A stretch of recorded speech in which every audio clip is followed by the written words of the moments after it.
Hai teman-teman, nama saya Desi Martin Dulu, mahasiswa dari Universitas Negeri Medan. Kali ini saya sedang berada di sebuah gedung Juang 45 di Jalan Pemuda nomor 17 Medan. Di sana saya melihat sebuah situs arkeologi yang berbentuk prasasti. Salah satu yang membuat saya tertarik dalam prasasti tersebut yaitu yang bertuliskan gedung ini waktu itu markas Bompa. Dengan begitu, saya mencari tahu maksud dari markas Bompa tersebut. Setelah saya mencari tahu, ternyata latar belakang sejarah gedung Juang ini yaitu berawal dari kantor badan untuk membentuk Perang Asia atau yang singkatan dari Bompa. Saya mengetahui bahwa kantor Bompa ini didirikan secara resmi pada tanggal 28 November 1943. Bompa adalah suatu wadah untuk membantu Perang Asia bentukan Jepang. Fungsinya adalah untuk melatih para pemuda pada bidang seni kemiliteran yang diperlukan oleh Jepang dalam memenangkan Perang Asia Timur Raya. Dulu, jalan ini dinamakan sebagai Jalan Istana nomor 17 Medan. Setelah kemerdekaan, jalan ini diubah menjadi Jalan Pemuda nomor 17 Medan. Dulu di tempat ini terdapat sebuah rumah panggung berkolong dan dindingnya terbuat dari kayu. Rumah panggung dulu ini bentuknya memanjang ke belakang. Dulu tempat ini sering dikunjungi oleh pemuda dari Medan maupun dari luar kota Medan, di mana di Jalan Istana 17 ini dulu adalah tempat perkumpulan pemuda-pemuda untuk mengetahui informasi tentang situasi perjuangan rakyat Indonesia maupun hal-hal lainnya. Oleh karena itu, tempat ini strategis dan selalu ramai pemuda pada umumnya. Maka tempat ini dijadikan sebagai kantor Bompa.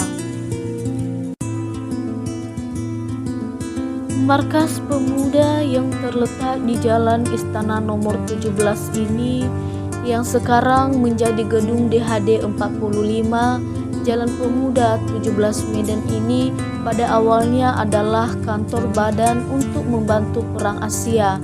Namun markas ini selanjutnya digunakan oleh pihak pemuda sebagai tempat rapat-rapat untuk merealisasikan kemerdekaan di Sumatera Utara. Pada tanggal 22 Agustus 1945, Kepala Pemerintah Militer Jepang di Medan, Tetsujo Nokashima, mengumumkan secara resmi tentang kekalahan Jepang. Pengumuman pemerintah militer Jepang tersebut telah menimbulkan reaksi di kalangan pemuda dan mendorong para pemuda untuk memulai kegiatan yang lebih nyata. Maka pada sebuah gedung di Jalan Istana nomor 17 ini yang tadinya digunakan sebagai markas Bompa telah dijadikan sebagai markas pengurus Ex-Kyogun dan Heiho. Dari gedung inilah informasi-informasi tentang perkembangan situasi diteruskan pada pemuda di kota Medan dan sekitarnya. Tanggal 31 Agustus 1945, Mr. T.M. Hasan dan Dr.M. Amir sebagai wakil Sumatera pada panitia persiapan kemerdekaan Indonesia tiba di Medan setelah mengikuti upacara proklamasi kemerdekaan di Jakarta. Sementara itu, para pemuda Ex-Kyogun dan Heiho setelah mendengar secara resmi dari utusan presiden itu, maka pada malam harinya tanggal 17 September 1945 mereka mengadakan pertemuan dan membahas perkembangan baru itu secara mendalam.